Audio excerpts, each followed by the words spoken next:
نبی کریم صلی اللہ علیہ وسلم کے گوشت مبارک کا حسن و کمال۔ سرور عالم صلی اللہ علیہ وسلم کے دونوں گوشت مبارک نہایت حسین و جمیل، کامل و تام، پرکشش اور گورے سرخی مائل تھے۔ رب تعالی نے انہیں سننے کی قوت بھی بے مثال عطا فرمائی۔ پر نور ستاروں کا ظہور۔ مبارک زلفوں کا رنگ خوب سیاہ تھا۔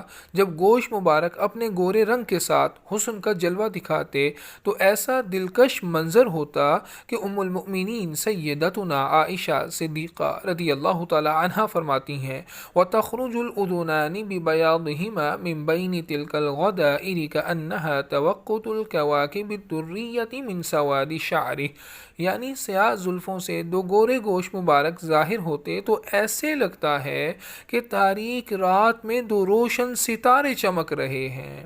بے مثال قوت سماعت۔ حسن ظاہر کے ساتھ مبارک کانوں کا کمال باطن بھی خوب تھا۔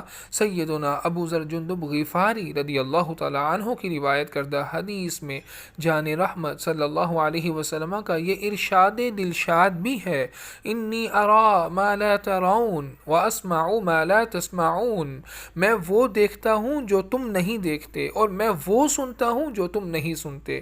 سبحان اللہ، یہ نہیں بتایا کہ کیا کیا دیکھتا ہوں اور کیا کچھ سنتا ہوں۔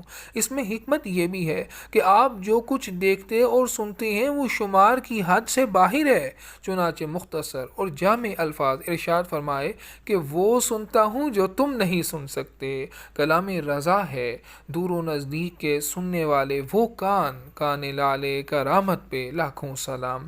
تمام مسالک کی مسلمہ شخصیت حضرت شیخ عبدالحق محدث دہلوی رحمۃ اللہ علیہ نے لکھا، نبی اکرم صلی اللہ علیہ وسلم کا ذکر خیر کرتے وقت تعظیم و ہیبت و حیا کا پاس رکھتے ہوئے یوں باادب رہو گویا کہ تم آپ صلی اللہ علیہ وسلم کی ظاہری حیات مبارکہ میں حاضر بارگاہ ہو اور جمال با کمال کو دیکھ رہے ہو۔